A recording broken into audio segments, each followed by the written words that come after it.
Hi everybody. Be teachable. Be teachable. You are not always right. Be teachable. You are not always right. Today is 28th of December 2022. Let us have a quick discussion of all these important topics in next about 40-45 minutes. See, overthinking is not good. Overthinking to understand something, इससे burnout होता है. हर चीज का एक gestation period होता है.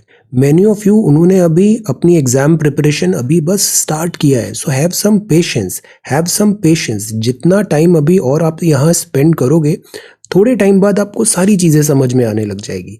Letting the time unfold the truth.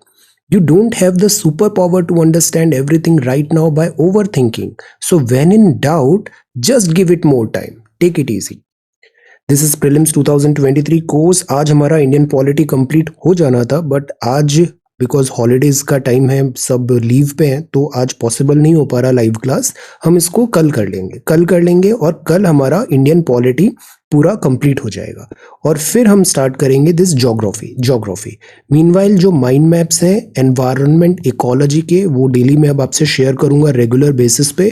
आप उन सारे कॉन्सेप्ट्स वोकैबुलरी को समझते चलिए. ओके, सो हमारा टारगेट है जब आपका नोटिफिकेशन आएगा फरवरी में, उसके पहले आपका ये सारा कोर सब्जेक्ट्स जो है ये कंप्लीट हो जाएंगे. So we are doing really really good. Okay, आप रेगुलरिटी के साथ, डिसिप्लिन के साथ ये सारी चीज़ों को फॉलो करिए. ये फंडामेंटल्स ऑफ ज्योग्राफी हम स्टार्ट करेंगे. इसमें एडिशनल बुक्स एंड नोट्स भी होगा जो मैं आपको बाद में बताऊंगा. This is Telegram quiz. Everyday हम 5 MCQs देख रहे हैं. सिमिलरली अभी ये नंबर ऑफ MCQs हम बढ़ाएंगे और एक common like test series, quiz, ऐसे बहुत ऑसम सेशंस अभी आने वाले हैं. वो सारी चीज़ें अभी हम over the period of time करेंगे. Patience. So for now 5 MCQs daily basis पे आप करते चलो. Then this is vocabulary. Similarly vocabulary में भी हमें एवरीडे बेसिस पे हमारी लैंग्वेज को रिफाइन करना है, लैंग्वेज को इम्प्रूव करना है. इंग्लिश बड़े काम की लैंग्वेज है. एक्सिलरेटिंग मतलब रोमांचक. Making one feel very happy, animated और इलेटेड, थ्रिलिंग है. कंटूर का मतलब है एक आउटलाइन है, परिरेखा है, शेप, लाइन्स. मॉन्गर मतलब विक्रेता, डिनोटिंग अ डीलर और trader in a specified commodity, merchant. Fickleness मतलब अस्थिरता होती है, ये नहीं होना चाहिए. चेंजेबिलिटी है, आप अस्थिर हैं. वेरिएबिलिटी है, नो. टिजी मतलब होता है घबराहट, a state of nervous excitement और अजिटेशन. तो ये सारी चीजें नहीं होनी चाहिए. और वोकैब वर्ड्स हैं ये टिजी, फिकलनेस, मॉन्गर, कंटूर और एक्सिलरेटिंग. अब ये जो वोकैब हम देखते हैं ना, आप इनको सेंटेंसेस में भी यूज किया करो. वोकैबुलरी हमें पता है, अभी वोकैब इन यूज भी आप करो. आप वोकैबुलरी को day to day sentences form करो. Use these vocab words in your language. Okay, so अगर आपको और भी कोई इंपॉर्टेंट वर्ड्स नजर आते हैं तो उन वर्ड्स और उन मीनिंग का भी आप यहाँ पर कमेंट सेक्शन में शेयर कर सकते हैं. ये है quiz. Who was given the title of Punjab Kesari? The answer is Lala Lajpat Rai. Ahmedabad strike 1918 में हुआ था. First hunger strike as a weapon, Gandhi ji द्वारा. चंपारण में गांधी जी ने यूज किया था indigo farmers against 3 kathia. Cause of indigo farmers 3 kathia system. तो यहाँ ब्रिटिश एट्रोसिटीज थी. 3 कठिया में कंपलसरी इंडिगो प्लांटेशन करवाया जा रहा था, उसका अपोज हुआ था. इंडियन ओपिनियन वो न्यूज़पेपर है जो गांधी जी ने स्टार्ट किया था साउथ अफ्रीका में. रविंद्रनाथ टैगोर जी को कहा गया है महात्मा रविंद्रनाथ टैगोर जी ने कहा है गांधी जी को. तो दैट इज वाई फिर गांधी जी का नाम पड़ा महात्मा गांधी. अभी आज के सवाल हैं. These are today's question. Wait a minute. So ये आज के सवाल हैं. किसी ने भी आंसर्स नहीं देखे हैं, so come back here. The Khilafat movement was launch to protest against the humiliation of what? किस लिए खिलाफत मूवमेंट स्टार्ट हुआ था? In which year the Congress and the Muslim League sign the historic Lucknow pact? किस साल में ये हुआ था? Who founded the Home Rule League in Calcutta 1916 AD? Who founded, ये किसने फाउंड किया था होम रूल लीग कैलकाटा में? नाम क्या है? After failure of non cooperation movement, Motilal Nehru ji, CR Das ji ने एक पार्टी बनाई थी, उसका नाम क्या है? In the context of the national movement in India which was when was the Poona agreement sign? So ये 5 सवाल हैं आज के लिए. ये सी सेट है. सी सेट के जो सवाल मैं देता हूँ ना, तो जब ये PDF शेयर करता हूँ तो विद सॉल्यूशन शेयर करता हूँ. जैसे कल ये सी सेट के सवाल थे, अब आप टेलीग्राम चैनल पे ये सीसेट देखेंगे, इसका पीडीएफ देखेंगे तो वहां पर ये सॉल्यूशन भी प्रोवाइडेड है। फॉर एग्जांपल यहाँ पे रिमाइंडर इज इक्वल टू 0 आया। सिमिलरली यहाँ पर आंसर है सी, ये दोनों करेक्ट हो रहे हैं विद इन द पैराग्राफ, ये करेक्ट आंसर है। अब ये आज के सवाल है, तो सीसेट में ऐसे 2 सवाल आप रोज लगाते जाओ, आपका सीसेट इन जनरल बहुत अच्छा हो जाएगा। ये आज का सवाल है, read this carefully and answer the question. Similarly this is question number 2, बताना है रिमाइंडर ऑफ 3 स्मॉलेस्ट नंबर क्या है। तो ये 2 सवाल है आज के लिए। सिमिलरली आंसर राइटिंग भी हमें डेली करना चाहिए। ये आधार सिस्टम है, फिर अभी न्यूज़ में है, एक लीड आर्टिकल भी है। What is this Aadhaar system, Aadhaar card क्या होता है, ये क्यों लाया गया, इससे रिलेटेड टेक्नोलॉजी क्या है, इससे रिलेटेड एडमिनिस्ट्रेटिव गवर्नेंस इशू क्या है, ये सारे पॉइंट्स कवर करिए। Prepare a note on the Aadhaar system और एक अच्छा सा कंसोलिडेटेड नोट तैयार कर लीजिए। Education can alone and gender disparity in India, ये आज का ब्रेनस्टॉर्मिंग सेशन का टॉपिक है, इसमें दिमाग लगाइए। Education can alone and gender disparity in India, हमें अच्छी शिक्षा देने की ज़रूरत है, बच्चों को बचपन से ही अच्छी शिक्षा देने की ज़रूरत है, सो दैट ये जो जेंडर डिस्पैरिटी का एक बहुत बड़ा डिफिकल्टी है, इसको हम प्रॉपर माइंडसेट, प्रॉपर ग्रूम करें एजुकेशन के थ्रू और इसको हम डिफीट कर पाए। इससे रिलेटेड आप क्या आइडियाज आ रहे हैं, you can consider this as an essay topic as well, think, brainstorm, इससे रिलेटेड सिलेबस के विद इन अपने पॉइंट्स, लॉजिक प्रेजेंट करिए and you can submit your answers to this website. अब ये ऐसा सीरीज होगा जैसे ये मैनग्रोव्स है, so we are primarily focusing on environment and ecology.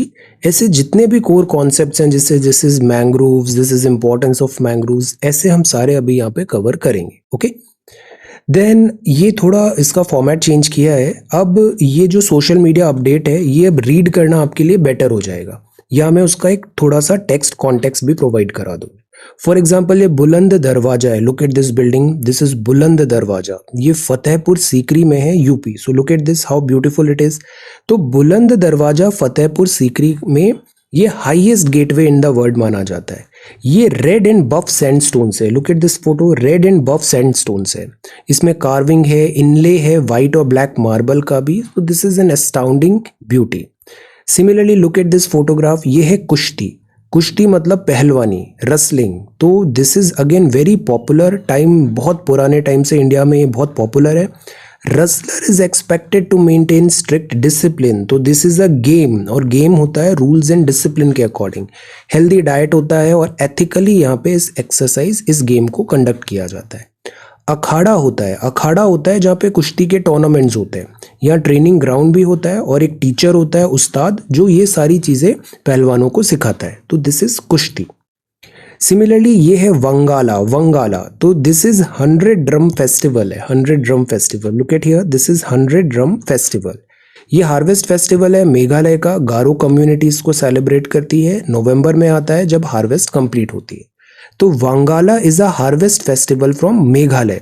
Tribals यहाँ पर सैक्रिफाइसेस भी ऑफर करते हैं to please the sun god, sun god, Saljong. Festivities होती है वो 2 से 7 दिन तक चलती है और ऑल एज ग्रुप के यहाँ पे इसमें पार्टिसिपेशन करते हैं। तो ये हो गए हमारे कृषि पर्व, harvest festival, Wangala. Similarly this is Pawl Kut festival, तो ये फेस्टिवल है मिजोरम का, ये भी हार्वेस्ट फेस्टिवल है, दिसंबर जनवरी में होता है। मिजोरम में इसको सेलिब्रेट करते हैं, बहुत पॉम्प और सेरेमनी के साथ ये होता है। ये कुल्लू शॉल है, shawls of India, Kullu shawl sought after shawl है, इंडिया में प्योर वूल से बनती है। It is woven using the tapestry technique in which short multi colour threads are used for the design. Kullu shawl में एक ज्योमेट्रिकल पैटर्न होता है, see this is geometrical pattern, woollen yarns का होता है, बहुत टाइम कंज्यूमिंग है, but this is very sought after, और इसमें बहुत स्किल भी चाहिए होता है बनाने के लिए। ब्राइट कलर्स हैं, ज्योमेट्रिकल पैटर्न्स हैं, तो this is Kullu shawl, Kullu shawl.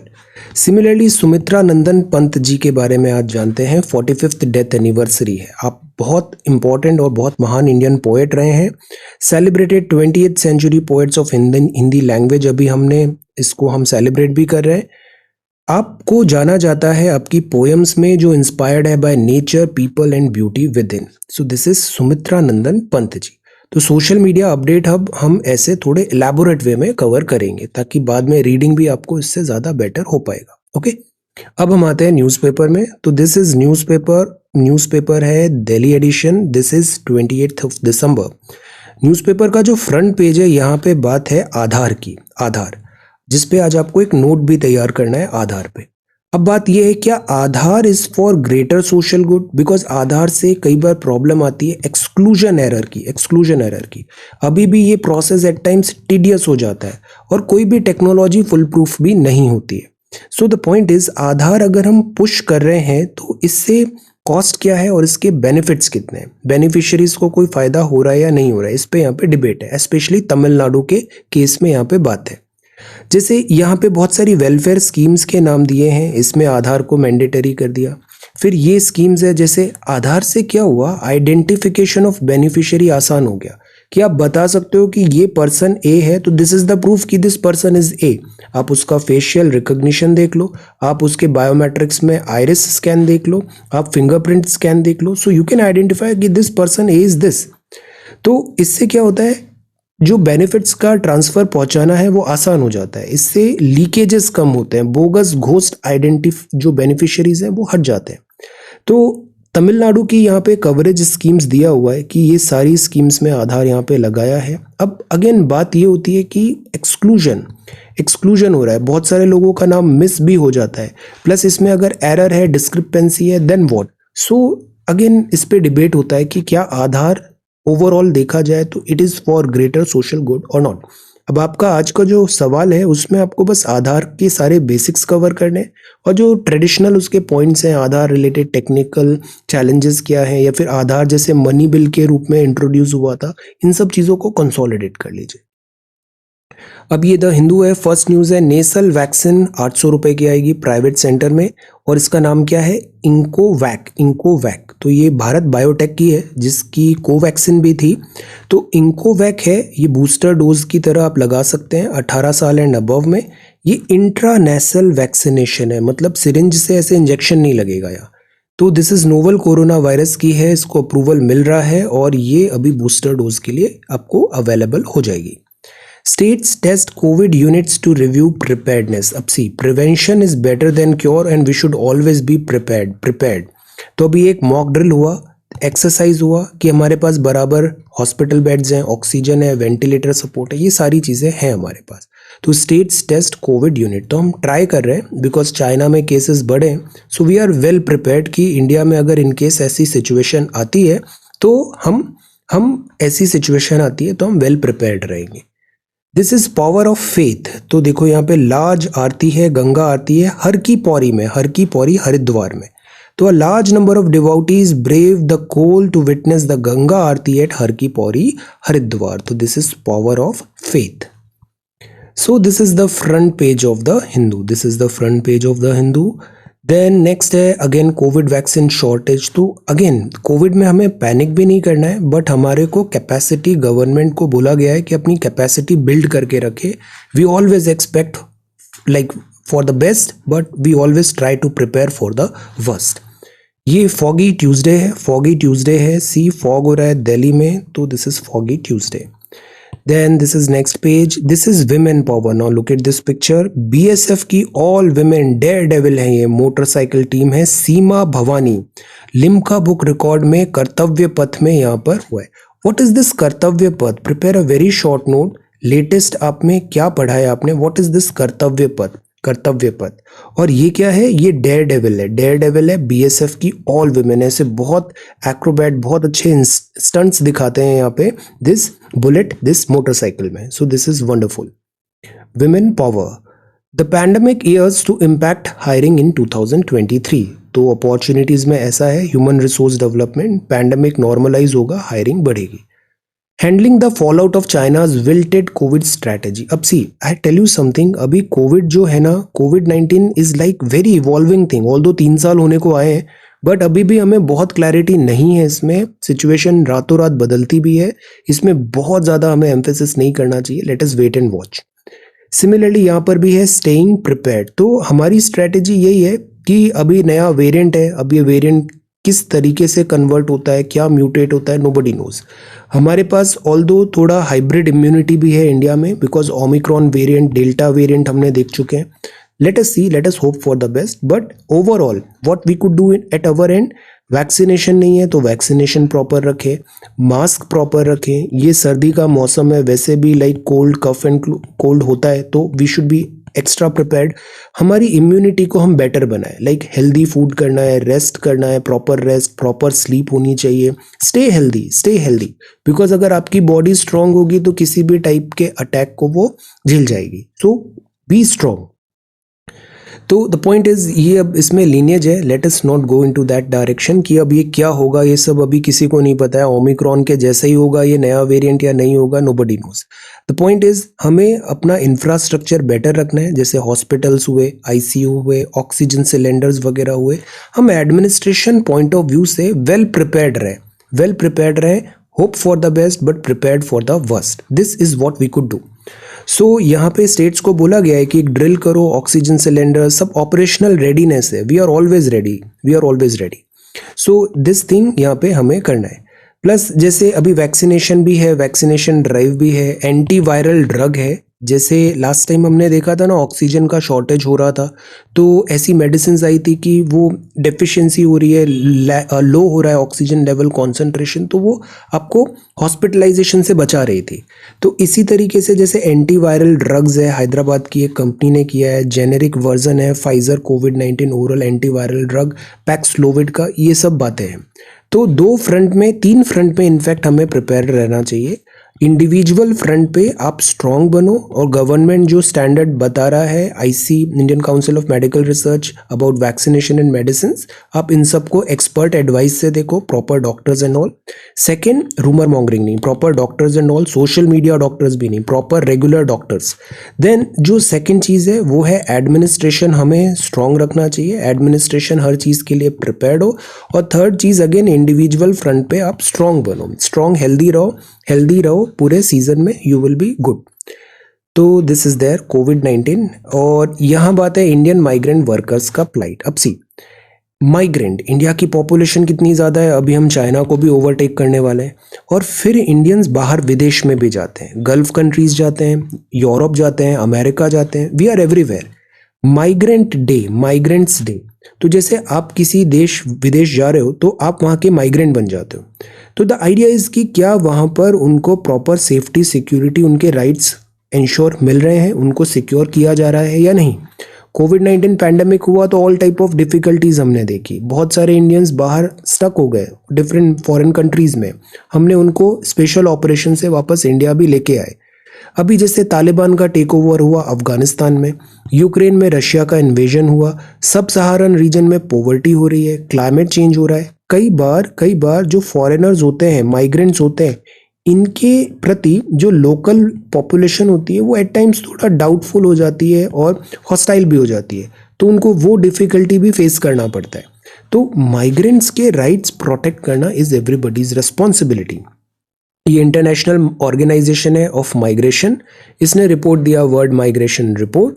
ये डेटा है. तो सी, सो मेनी माइग्रेंट्स, और मैक्सिमम माइग्रेंट्स कौन से हो रहे हैं, मैक्सिमम हो रहे हैं लेबर माइग्रेंट. जैसे गल्फ कंट्रीज में अभी फीफा वर्ल्ड कप था, कतार एंड एटसेट्रा, बहुत सारे ब्लू कॉलर वर्कर्स इंडिया से गए थे. तो साउथ एशिया का शेयर 40% से ज़्यादा है. वी आर हेवीली पॉपुलेटेड और बाहर देश हम जाते हैं. अब इसमें क्या होता है, माइग्रेशन यूनिफॉर्म नहीं है. माइग्रेशन जो होता है वो economic, geographic, demographic, other factors पे बेस्ड होता है. प्लस जो माइग्रेंट होता है, कुछ जैसे हमारे समुद्र वाले राज्य हैं, जैसे केरल हुआ, तमिलनाडु हुआ, गुजरात हुआ, महाराष्ट्र हुआ, यहाँ से बहुत ज़्यादा माइग्रेंट्स बनते हैं. ये अक्सर अरब कंट्रीज़ भी जाते हैं. अब वहाँ पे कोविड-19 का प्रॉब्लम हो गया. प्लस गल्फ कंट्रीज़ में एट टाइम्स ह्यूमन राइट्स का वायलेशन भी हो जाता है. तो द पॉइंट इज़, इन सब के लिए एक स्टैंडर्ड पॉलिसी होना चाहिए और माइग्रेंट वर्कर्स को राइट्स को हमें इंश्योर करना चाहिए कि वो कॉम्प्रोमाइज़ नहीं हो. ये माइग्रेंट वर्कर्स इंपॉर्टेंट भी हैं बिकॉज ये रेमिटांस भेजते हैं. रेमिटांस मतलब बाहर देश से वो वापस पैसा बचा के अपने वापस इंडिया भेज रहे हैं, और ये बहुत बड़ा नंबर है. India is number 1 country when it comes to remittance. So the point is कि we need to safeguard our migrants. अब इंडिया जो है, इंडियन माइग्रेंट्स जो हैं अब्रॉड गए हैं, उनके लिए एमिग्रेशन एक्ट 1983 है. इसमें बहुत सारे चेंजेस भी आए, अपडेट किया time to time. Winter session में जैसे अभी डेटा आया, 9 मिलियन इंडियन माइग्रेंट्स हैं जो हैं कहाँ पर, अरब गल्फ कंट्रीज़ में हैं.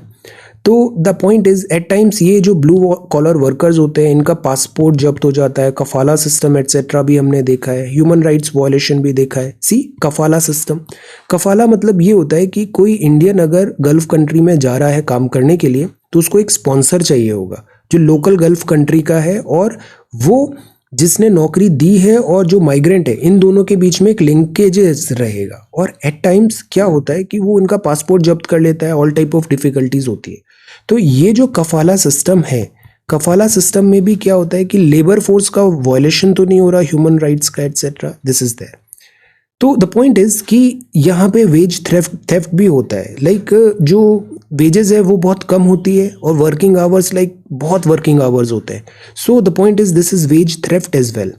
तो द पॉइंट इज कि अक्सर जो लोकल्स होते हैं वो भी फिर ये बोलने लग जाते हैं कि बाहर देश से लोग आ रहे हैं और हमारा जॉब को वो स्नैच कर रहे हैं, जैसे अमेरिका में अक्सर ये बोला जाता है।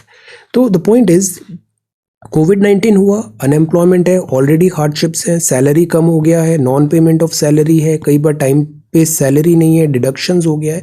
तो ये सारी चीज़ों में एक रेगुलेशन होना ज़रूरी है। तो इस पे अभी यहाँ पे बात हुआ है। इर्रेगुलर पेमेंट है, वर्किंग कंडीशन अच्छी नहीं है, एक एक हॉल में बहुत सारे लोग रह रहे हैं, वहाँ पे पुअर वर्किंग कंडीशन है, लेबर राइट्स नहीं है, ग्रीवेंस रिड्रेसल मैकेनिज्म नहीं है, ट्रांसपेरेंट जुडिशियल सिस्टम नहीं है, ये सब डिफ़िकल्टीज़ है।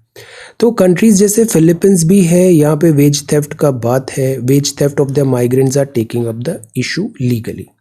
प्लस विमेन वर्कर फोर्स होती है तो अक्सर यहाँ पे क्या होता है कि इनके भी ह्यूमन राइट्स वायलेशन होते हैं, प्लस कल्चर का डिफरेंस आ जाता है। फॉर एग्जांपल जैसे हम गल्फ जा रहे हैं तो यहाँ पे चीज़ें अभी बहुत वोलेटाइल है। अक्सर इंडियन नर्सेज यहाँ पे हैं, केयर गिवर्स हैं, इनको यहाँ अगर कॉन्फ्लिक्ट होता है तो they get stuck over there. Plus यहाँ पे डोमेस्टिक प्रॉब्लम्स आने लग जाती है, मेजर डोमेस्टिक प्रॉब्लम्स आने लग जाती है। तो विमेन सेंट्रिक भी राइट्स होना ज़रूरी है। कोविड-19 आ गया है, वर्ल्ड अभी बहुत चर्न से गुजर रहा है, बहुत सारे चेंजेस आ रहे हैं और this is again a right time, apt time कि जो नया वर्ल्ड बन रहा है पोस्ट कोविड वर्ल्ड, ये हम प्रॉब्लम्स जो रेगुलर प्रॉब्लम्स आई है उनको आयरन आउट करें, ग्लोबल कॉन्टैक्ट फॉर सेफ हो और माइग्रेंट वर्कर्स जो हैं इनको भी ड्यू रिकॉग्निशन एंड रिस्पेक्ट मिले। जैसे यूएसए में अक्सर ये बात आ जाती है कि माइग्रेंट्स आर कमिंग। ये जो यूएसए है ये तो लैंड ऑफ माइग्रेंट्स है, ये बना ही माइग्रेंट से है, यहाँ पे जितने भी लोग हैं सब माइग्रेंट्स हैं, लैंड ऑफ माइग्रेंट्स है। So that is why migrant workers plight को अंडरस्टैंड करना जरूरी है। देन यहाँ पे आर्टिकल है heart of global south. Africa जो है ना, ये एक अभी अफ्रीका का जितना पोटेंशियल है वो उतना कभी रियलाइज हो नहीं पाया, बट अब ये माना जा रहा है कि अफ्रीका का जो राइटफुल प्लेस होना चाहिए हिस्ट्री में, because Africa is very blessed and Africa is huge. Africa एक बहुत बड़ा कॉन्टिनेंट है, तो जो सेंचुरी आने वाला टाइम है वो भी अफ्रीका का है। तो दैट इज़ वाई चाइना बहुत ज़्यादा इन्वेस्टमेंट कर रहा है। इंडिया के बहुत अच्छे यहाँ पे टाइज हैं, सॉफ्ट पावर इंडिया का बहुत अच्छा है, Gandhi ji and all businessman. So the point is जो अफ्रीका है एंटायर कॉन्टिनेंट है, यहाँ हमें इंडियन इंटरेस्ट सेफगार्ड करने चाहिए। ये बड़ा अच्छा टैबुलेशन किया है सर्च हिस्ट्री का, जैसे क्या क्या सर्च हुआ, ई श्रम कार्ड सर्च हुआ, कोविन हुआ, ओके, फिर KGF चैप्टर 2 भी सर्च हुआ, IPL सर्च हुआ, commonwealth games, Asia games, Brahmastra, ICC T20 world, ये सब सर्च हिस्ट्री है वेरियस कैटेगरी की। Half of Odisha people yet to receive booster dose and power demand बढ़ रहा है।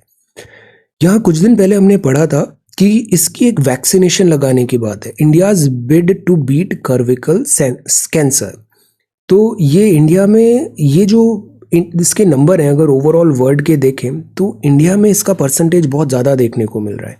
सो दैट इज़ वाई जो बच्चे हैं 9 to 14 इनको अभी एडवाइस किया गया national technical advisory group for immunisation कि हम यहाँ पर इनको वैक्सीनेशन लगाएंगे और ये यूनिवर्सल इम्यूनाइजेशन प्रोग्राम के अंदर आएगा। UIP के अंदर 9 से 14 साल के बच्चों को ये वैक्सीनेशन लगेगी। So UIP is one of the largest public health programme. Free vaccination होता है एटलीस्ट 12 डिसीजेस के लिए। अब आपका होमवर्क है, क्या आप बता सकते हो यूनिवर्सल इम्यूनाइजेशन प्रोग्राम में ये जो 12 डिसीजेज हैं ये कौन कौन सी डिसीजेज है? जैसे पोलियो हुआ, मैटरनल न्यूनाटाल टेटनस वगैरह, ऐसी बहुत सारी वैक्सीनेशन है जो हम फ्री ऑफ कॉस्ट लगाते हैं। तो ये इम्पॉर्टेंट था बिकॉज लैंसेट की रिपोर्ट ने भी बताया कि इसके कैंसर्स बढ़ रहे हैं। सो दैट इज़ वाई यहाँ पर हमें कम्युनिटी अवेयरनेस होना चाहिए और इस वैक्सीनेशन को यहाँ पर आगे लगाने की बात है। ओके, सो अब ये यूआईपी के अंदर आएगी। ओके, तो cervical cancer is caused by infection with the human papilloma virus और 21% ऐसे केसेस होते हैं। गवर्नमेंट अब इसको यूआईपी के अंदर ये वैक्सीनेशन जो है, दिस इज सेरवावैक, इसको इंक्लूड कर लिया है यूनिवर्सल इम्यूनाइजेशन प्रोग्राम में। ओके, तो दिस इज यूआईपी। आप बताओ ये 12 कौन कौन सी डिसीजेज हैं जिसके लिए यूआईपी है। कैग ने रिपोर्ट निकाला। अब हमको पता है कैग क्या है। Comptroller and auditor general India जो है ये एक काइंड ऑफ पब्लिक पर्स का एक गारंटर है, वॉचडॉग है, गार्डियन है। हमारा जो भी पैसा है वो जाता है सीएफआई में, सरकार को हम टैक्स के रूप में, फीस के रूप में देते हैं। ये पैसा बराबर खर्च हुआ या नहीं, ये काम होता है कैग को इंश्योर कराना। तो कैग ने असम में जो एनआरसी हो रहा है उसको देखा और पाया गया यहाँ पे कुछ इरेगुलरिटीज आइडेंटिफाई किया है। बिकॉज जो कैग होता है ना, इसका एक ऑडिट का मैंडेट ये भी होता है प्रोप्राइटरी, कि वो वहाँ पे विजडम भी देखता है खर्चों का। कॉम्प्ट्रोलर एंड ऑडिटर जनरल, तो इंडिया में कॉम्प्ट्रोलर नहीं है, मतलब पैसा खर्च होने से पहले कैग की परमिशन नहीं चाहिए। हमारे यहाँ बस ऑडिटर है कि पैसा खर्च हो गया, 100 रुपये खर्च हुए, अब ये कैसे खर्च हुए इसको ऑडिटर जांच करेगा और इसमें विजडम भी चेक करेगा। तो इस टाइप से कैग विजडम के थ्रू बताता है कि क्या यहाँ पे इनएडमिसिबल पेमेंट हुआ, एक्सेस इरेगुलर हुआ। Late us wait for this news. Agra, this is वाहता, this is so beautiful. When Agra was the centre of Hindustan and कोहिनूर's home, तो this is political paradise, Taj Mahal. Know your English में बात है स्टैंड बाय है। Stand by के बहुत सारे मतलब हो सकते हैं। English is a very funny language. Stand by मतलब जैसे आप रेडियो स्टेशन पे स्टैंड बाय पे हो, है ना, आप ट्यून कर रखे हो। To remain tune in to station until it start sending messages, आपने एक रेडियो स्टेशन, एफएम स्टेशन को ट्यून कर रखा है। दूसरा स्टैंड बाय का मतलब होता है आप पास में खड़े हो। To stand near, look on without interfering, just there, watch कर रहे हो कि जरूरत पड़ेगा तो I am here. Then stand by का मतलब होता है टू रिमेन लॉयल और फेथफुल, कि कोई भी क्राइसिस है, एग्जाम्स हैं वगैरह, जो भी डिफिकल्टी हो रहा है तो लाइक वी आर हियर, तो this is like stand by पे, जैसी जरूरत पड़ेगी यहाँ पर हैं हम, तो this is stand by. Similarly ये वर्ड है मैसर्स, इसका मतलब होता है जैसे प्लूरल है, ये प्लूरल हो जाता है। जैसे दो लोगों को नाम है मिस्टर राम, किशन एंड गोविंद, तो हम ये प्लूरल यूज कर लेते हैं instead of saying like mister. Okay, then this is he is not able to see the wood for the trees. इसका क्या मतलब हुआ? इंग्लिश में इनडायरेक्ट ऐसे काफ़ी बातें बोली जाती है। इसका मतलब हुआ he pays a lot of attention to the individual tree. When you pay attention to individual tree, you miss the beauty of the forest as a whole. तो एग्जाम प्रिपरेशन में भी ऐसा नहीं करना है कि हमने बस current affairs and current affairs. No, what about other subjects, core subjects. 7 core subjects होते हैं। ये 7 कोर सब्जेक्ट्स होते हैं, देखिए सिलेबस में, this is the syllabus of preliminary examination. यहाँ 7 पिलर्स है और इन 7 पिलर में से एक पिलर है डेली ब्रीफ का। तो मतलब अगर आप 7 घंटे पढ़ाई कर रहे हो तो 1 घंटे पढ़ाई करनी चाहिए डेली ब्रीफ, बाकी 6 घंटे बाकी चीज़ों को देना चाहिए। तो that is why balance is required. You pay attention to individual trees, you miss the beauty of the forest as a whole. Totality में चीज़ें नहीं देख पाते हम, डिटेल्स में खो जाते हैं बहुत ज़्यादा, तो हम पूरी होल पिक्चर नहीं देख पाते। Okay, so this is that. Intrepid, दबंग होना चाहिए। Bold, he was an intrepid explorer. तो स्टूडेंट भी कैसा अच्छा होता है? अच्छा स्टूडेंट वो होता है जो दबंग होता है, जो इंट्रेपिड होता है, रोता नहीं है, डरता नहीं है, इंट्रेपिड होता है। ये एग्जाम वैसे भी बहादुर लोगों के लिए, वीक लोगों का एग्जाम ये है नहीं, डरपोक लोगों का भी एग्जाम ये है नहीं। तो बी दबंग, बी इंट्रेपिड। कोई पूछे क्या कर रहे हो, खुल के बोलो, दबंगाई से बोलो, इंट्रेपिड होके बोलो एग्जाम प्रिपरेशन कर रहा हूँ। अक्सर स्टूडेंट डरने लग जाते हैं, ऐसे डरना नहीं चाहिए। You are not doing anything wrong, कुछ गलत काम नहीं कर रहे हो, एग्जाम प्रिपरेशन कर रहे हो, पूरा मेहनत से सिलेक्शन की कोशिश कर रहे हो। इन केस नहीं हुआ तब भी डू नॉट फील लाइक कि नहीं हुआ, इंट्रेपिड रहो तब भी। It's all right, you gave your 100%, पूरा दम लगाया आपने, इट्स ऑल राइट। सिलेक्शन नहीं होना it's, there are so many things जो आपके हाथ में नहीं है।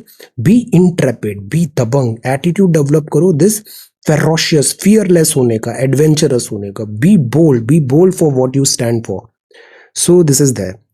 Now be the voice of the most vulnerable, President tells IPS professional. Because you know आपको इस एग्जाम में जो प्रोसेस है वो आपको प्रिपेयर करता है कि आपसे क्या डिमांड होगा ड्यूरिंग जब आप सर्विस करने जाओगे।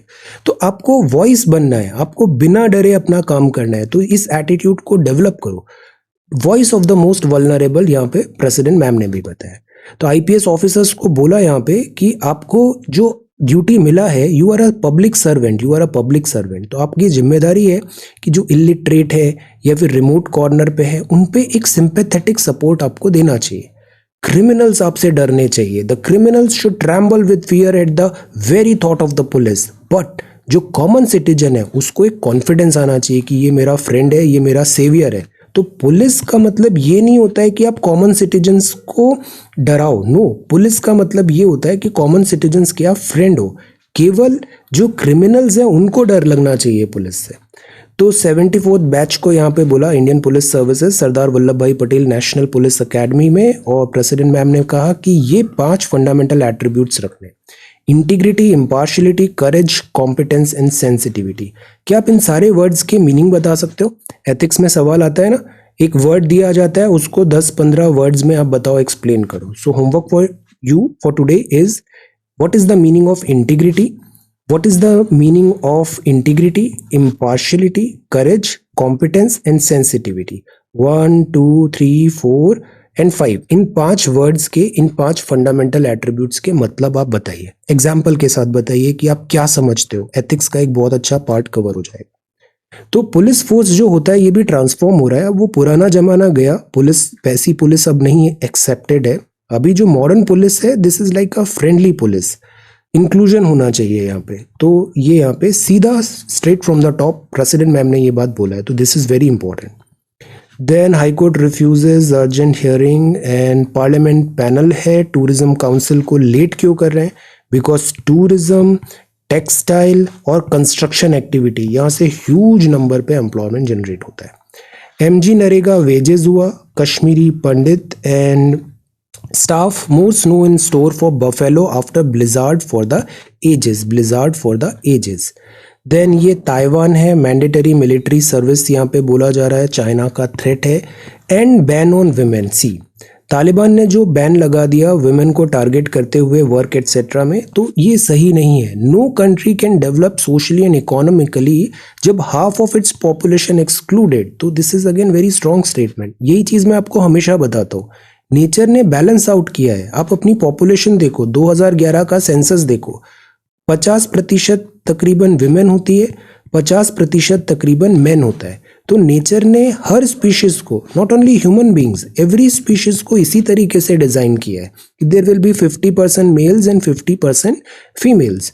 अब द पॉइंट इज, अगर हम डिसीजन मेकिंग में, इकोनॉमी में, एडमिनिस्ट्रेशन में, पॉलिटिक्स में, हर इंपॉर्टेंट स्फेयर्स हैं, फैमिली में, गवर्नमेंट में, एवरीवेयर, अगर इन 50% पॉपुलेशन का रिप्रेजेंटेशन नहीं है तो हमारी ऑब्वियसली स्ट्रेंथ डिवाइडेड बाय 1/2 हो गई।